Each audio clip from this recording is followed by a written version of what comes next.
Captain Midnight. This video is brought to you by CuriosityStream.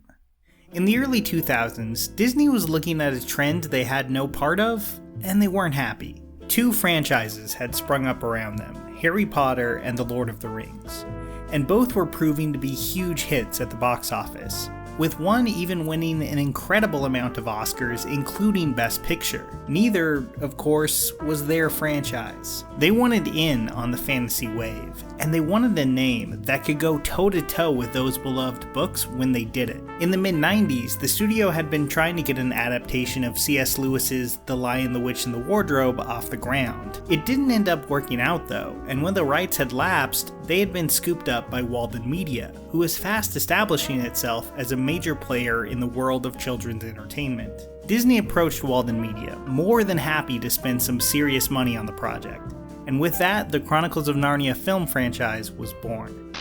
Are you a fawn? Yes.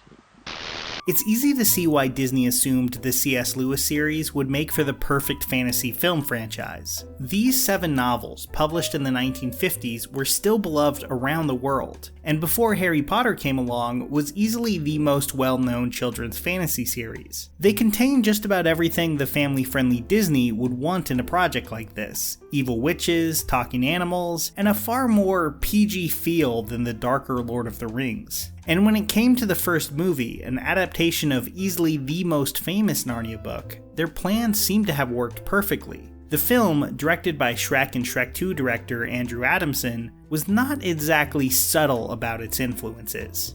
Most of the film was shot in New Zealand, kind of the go-to location for fantasy after Peter Jackson used his home country to film Lord of the Rings. They also decided to expand on the battle scenes as much as possible, making them much more prominent than they were in the novel. This isn't to say they weren't faithful to the book though. Though the dialogue was often updated to be more accessible to modern kids, the film stays largely true to C.S. Lewis's novel. Watching it now, I think it loses some of the wonder and mystery of the books, and the performances from the child actors can be a little stiff and bland at times, but overall, it's a really solid version of the story. And audiences were clearly on board, as the movie opened to $107 million worldwide, making it Disney's biggest opening weekend ever at the time. It felt like Narnia was now on even footing with the other big fantasy franchises. Massive hit movie, tie-in video games, tons of merchandise. The franchise, it seemed, was here to stay. But this is kind of where the other shoe dropped. And to discuss why, I think I have to talk a little bit more about the books themselves. Like I said, on paper, they were perfect novels to adapt. In practice though, maybe not so much. Where Harry Potter follows the same group of characters as they age and continue to go to school together, and Lord of the Rings follows one large cast in a long, sprawling adventure, Narnia just isn't really like that. C.S. Lewis didn't reuse the same cast every novel. He weaves characters in and out of Narnia's stories. At very different ages, too. A character might be a teenager in one novel and an old man in the next. And while many of his characters have personality, especially the whimsical residents of Narnia, it's clear he's a lot less interested in telling a coming-of-age stories, like many modern YA novels are, and is far more interested in Narnia itself, and especially in the Christian allegories he crafts, using it as a backdrop. Something that's very clear in The Lion, the Witch, and the Wardrobe, and only becomes more important by the final book, The Last Battle. This obviously worked well for Lewis. It was the story he wanted to tell, and it resonated with millions of people. So I don't mean this as a criticism of the novels, but I don't think it's a series that lends itself to blockbuster filmmaking as much as it might appear at first glance. Instead of checking in with the same cast every film, to adapt this series would require dropping lead characters and bringing them back movies later. It could be done, sure, but you're fighting an uphill battle.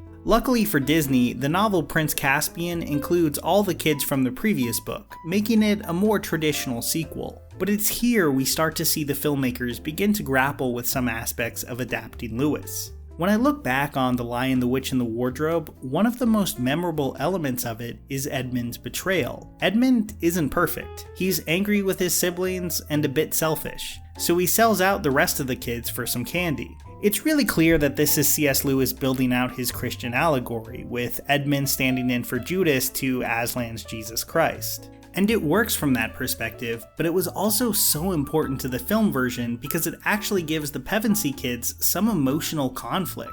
Edmund not being perfect and getting in spats with his siblings makes them feel a little bit more human. In the Prince Caspian book though, this is mostly gone. The kids no longer have much in the way of internal conflict, so the film really has to go about giving them some. It sets up this rivalry between Peter and Caspian that feels completely tacked onto the story, as well as a mild romance between Susan and Caspian.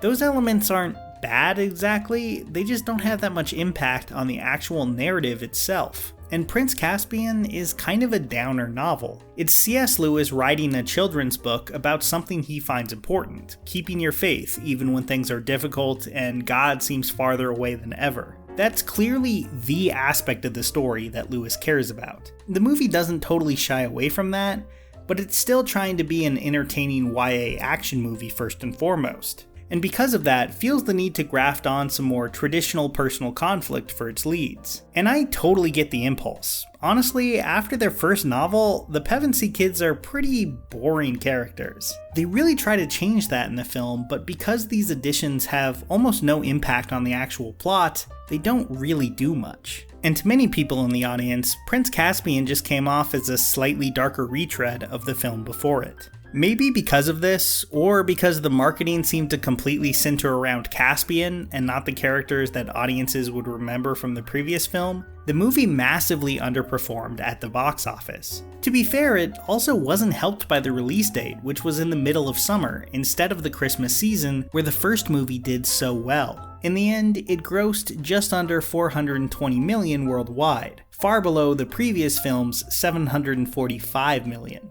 At the time, Disney told the press that they were still very happy with the movie's performance. After all, it still was one of the highest grossing films of 2008, a year packed with hits like Iron Man, The Dark Knight, and the fourth Indiana Jones film. But behind the scenes, Disney wasn't exactly thrilled.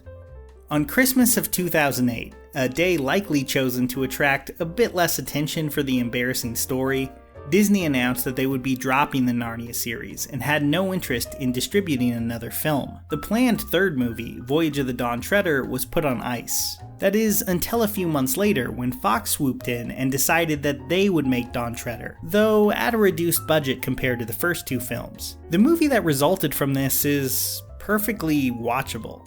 As a kid, Dawn Treader was one of my favorite Narnia books, but I'd never gotten around to watching the film until this week. And honestly, I think it's a nice, well-directed little movie. But once again, it's kind of constrained by the fact that it had to be a blockbuster movie at all. The book plays out very episodically, more like a series of smaller adventures at sea. Lewis was heavily inspired by the Irish folktales that he loved as a kid when writing it, and he drew a lot from them, making for a really charming, whimsical book. But the movie wants to lay a blockbuster movie framework on top of that story, so it comes up with this very fetch quest in a video game style plot to tie everything together.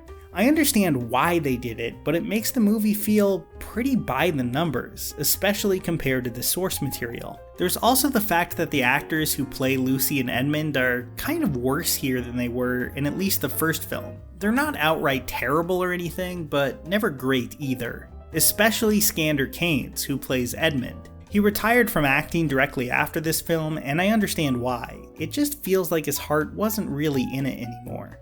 The new kid, Will Poulter's Eustace, is actually very well cast though, as the pair's annoying cousin. Eustace is one of the better kid characters in the books, I think, thanks largely to the fact that he has an actual character arc, going from the whiniest kid imaginable to a real hero. I think I prefer Dawn Treader to Prince Caspian, but honestly, neither one quite managed to rise to the level of the first film, let alone the books they're based on. Dawn Treader performed okay for Fox, about at the level of Prince Caspian, which they were much more happy with since it had a lower budget. They started planning the Silver Chair immediately, with a major overhaul. Fox wanted to position the next film as a reboot, with a new cast and a new director. So they brought in Joe Johnston, the solid journeyman director behind movies like The Rocketeer and the first Captain America film. Fox had every intention of making this the fresh start the series needed. The problem was, maybe unsurprisingly, the source material itself. The Silver Chair is a really weird place to start a reboot of the series because it's a pretty direct follow-up to Dawn Treader and contains the culmination of Caspian's story. It was also a darker, sadder book than those that came before. A pretty awkward fit to relaunch what Fox saw as a family series. Scripts were written and rewritten, and the movie stalled out in development hell, with the writers apparently stuck with the impossible task of adapting the book faithfully and making it an accessible reboot at the same time. Eventually, they gave up.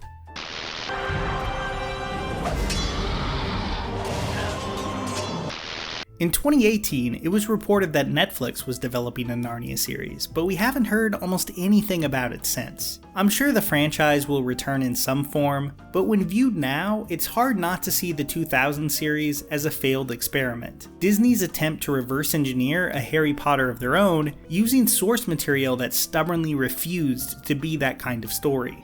I have a lot of fond memories of that first movie, and even the PS2 game that was based on it. But overall, the series is missing that sense of wonder that the novels always had, feeling a bit more generic than films based on something as weird and unique as those books should. Unlike some other failed franchises, it didn't crash and burn with completely awful movies, it just never quite measured up. And when the fantasy boom of the 2000s was finally over, it ended up being left by the wayside, much like the Aragon and Golden Compass film franchises. Despite that first film being such a huge hit, the Narnia books never went away, but so far, the attempts to turn them into 21st century studio IP kind of have. So one of the biggest inspirations for C.S. Lewis behind the Narnia series was the beauty of nature, which is something that documentaries on Curiosity Stream have plenty of. This week I watched The Magic of the Wild, a nature documentary that's all about the natural beauty of national parks. It's a super relaxing watch too, so I definitely recommend checking it out. That's not all though. On my streaming service Nebula, I have 2 exclusive videos covering the title sequences of Cheers and Rick and Morty in the Working Titles series. There's a ton of stuff on there. H Bomber Guy has covered True Detective, Nando V Movies has covered One Punch Man, there's a great video on the 90s Batman cartoon. You combine that with Curiosity Stream's documentaries on science, nature, history, and more, and you have a really great deal. You can get all this for $14.79, not for a month, for an entire year. That's a 26% discount. So get the deal now by going to curiositystream.com/captainmidnight. That's curiositystream.com/captainmidnight. Here's a special tip for the fellas and girls who have not already joined Captain Midnight's new 1940 Flight Patrol. You'd better hurry up and join at once because there's a big adventure ahead. The thing to do now is to get started because we're going to have not only barrels of fun, but loads of free gifts and prizes too.